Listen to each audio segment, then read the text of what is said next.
So could you just tell us about your domain of job, meaning what exactly do you do there? Because it's like a financial thing and software is two different complete things. So if you could just shed some light on it. Right. So I basically started with L&T Infotech, and there I had got into ORMB. So that's the product that we are working on. It says ORMB, which means Oracle Revenue Management and Billing. Okay. So it basically deals with revenue generation, whatever revenue generation happens in a company. We just check if there is no leakage in that. And it's a billing management tool, or you can say not a tool, but a product which Oracle has developed. So it caters basically two industries. One is banking, of course, and the second one is insurance. So it's a product which you can modify and configure as per your requirements in industry, insurance industry or banking industry. Okay, so what I do on a regular basis is we get certain requirements from our business people. So there are front-end users, right, which day-to-day basis, they have to deal with all the merchants, they have to deal with all the transactions that are coming through Visa cards, right? There are millions of transactions which are happening each and every second, right? So those are actually streamlined and they are built, and I'm a part of core billing module of Visa. So whatever billing generation that happens out of Visa Inc., we are taking care of that. So I have been a part of automating that particular process. Then I was a part of the design process. So we used to get user stories from the users, like this is how we want our screens to look. This is how the process we want, like if we are getting millions of records, this is the way we want to get it built. The final bill that is presented, there is certain rules which they want to have in there. So we configure, we code, we automate, we support, we do the quality analysis, we do each and everything from getting all those transactions till they are built for the merchant. So, just a question regarding your experience, because we were looking at your past companies, and you have been through really worldwide renowned companies for quite a while, like L&T Infotech or Oracle Financial Services as well, and now you are currently employed at Visa. So, which experience was more enjoyable and challenging to you out of these three, to cope up with the industry demands or requirements? I would say like all the three companies were good for me, like because my starting happened with L&T Infotech. I got all my like basic understanding of insurance and banking from there. I was working in Marsh & McLennan, if you might have heard of that client. It's an insurance client located in Canada. So I was working for that. So I got to know about insurance industry. I wouldn't say enjoyable. It was more like learning wise, I got to know a lot on the product side. Then Oracle was really fun because the nature of the company is totally different. It's more on the product side and not on the services side. So culture wise, I would say that Oracle was really good for me. The nature is more free out there in Oracle Financials. And of course, I got my on-site opportunity from Oracle. So yeah, it will be always be remembered by me for that. And Visa Inc. is a company, which gives you a lot of work. Like right from morning 10, you have to work till 10:30. It's like slogging every day. So, but at the same time, you learn a lot. You learn how to cope with pressure. You learn how to have different, products and their modifications that we need to do in ORMB. I would say that if I learn 20% in L&T, I would say the percentage increased to 70% in Visa. So I'm more and more confident about the product I'm working on through Visa Inc.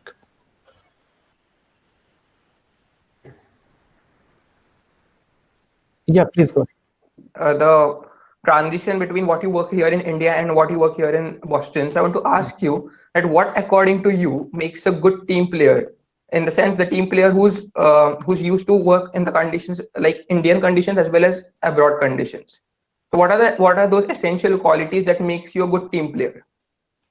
So it really does not depend on from which part of world you are coming into. It's just that, you know, because in India we have service companies, more number of service companies. That's why I said that politic things might come in. But what makes a good player is you should be accommodating, you should be proactive. Proactiveness is the best thing that you can have. If you know, we have, like I said, in Agile, you are given stories. So someone should not give you a work, right? You should be proactive enough to take that work yourself. So if you have that proactiveness, automatically people will look up to you. They will interact more with you. You will be more confident. Definitely you will learn more number of things, because definitely we should pick the things which we are not very confident about. Yeah, proactiveness is the thing, I think, apart from anything else, like your personal nature and everything. That's the thing which will definitely make a difference for you in any industry. Yeah. Okay. You hold a position of senior software engineer at Visa, and position or at a designation which is particularly dominated by engineers graduated from computer science or information technology stream. So, what Yeah. other skill sets or what other boxes did you tick mark in order to have that particular designation? Okay, the first thing is you don't have to call me sir, you can call me Piyush. Okay. And Yeah. yeah, and there I knew that I will get an opportunity to have software and hardware learnings at the same time, right? So in the second year, we have C language, and I should say that I was terrible in it initially, but yeah, at least it gives me a flavor of how the coding language starts with, right?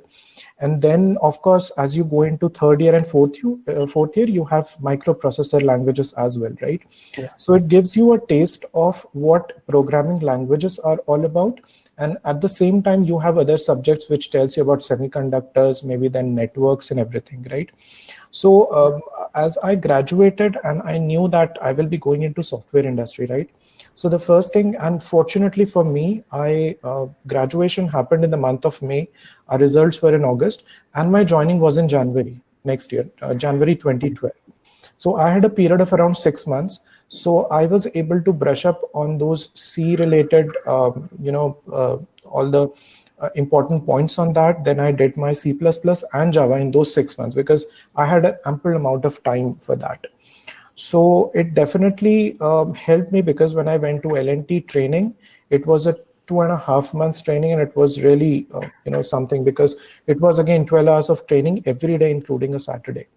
So there, before like something thrown at you, like C, C++, Java, you already know the basics of that. You already know how to code in that. You know how to work in the projects for those languages.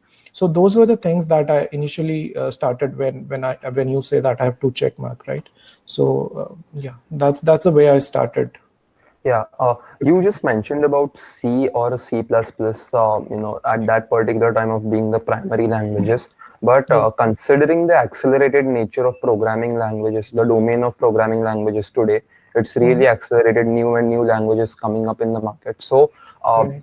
so is it really important? Is it really important to focus more upon basic languages like C++ and C, or shift to languages which are currently being dynamically used like Python or R or maybe Swift?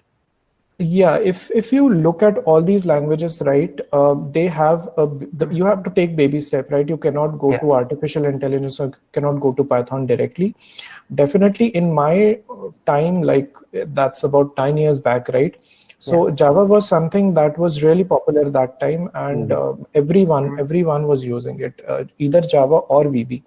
So I would say that have strong foothold on C and C++.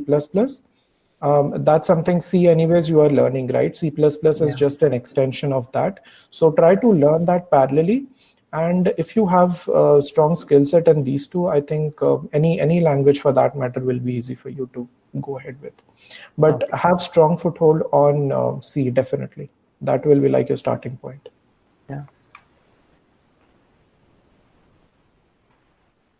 You have worked on the project that is related to ORMB and its upcoming POCs. So could Yeah. you please explain the concept of POCs? And we also want to hear how was your experience while being the part of the team that created POCs for a company like Visa? Right. So I was in Oracle and we were preparing a POC for actually Visa, right? So we wanted to present them with something that we have developed on top of ORMB. Similar thing happened in L&T. We were preparing POCs for different clients. I think my batch was the first who started working on ORMB from L&T Infotech. So we used to have different client meetings like from Middle East mostly, because ORMB and CCNB. CCNB is the another flavor of OUF framework on top of which ORMB and CCNB are built. So CCNB is customer care and billing. So here in US, most of the gas companies, most of the water companies, utilities companies are all designed on top of ORMB. So when we used to have meetings with these people, they used to tell us, create a proof of concept that is called a POC. Okay. So we used to come up with a basic design, a basic flow of whatever is their requirement. Like, for example, if any of the company from Middle East would tell us that we have an oil company and we want you to create a final billing and customer database details in such a way that it is created on top of ORMB or CCNB, and we need to have the final billing as well. So we used to have these client names, we used to configure them in the system, we used to create the rate structure for them as whatever they have given us, like whatever is their rate structure based on that. Then we used to create final billing. They should be able to see a final soft copy of the bill as the final product for them. So these are the POCs that we used to work on. So every client will have different requirements, right? So as we went from one client to another, we also used to understand more about the product and what are the features of that. So yeah, those were the POCs that I worked on, proof of concepts. Yeah.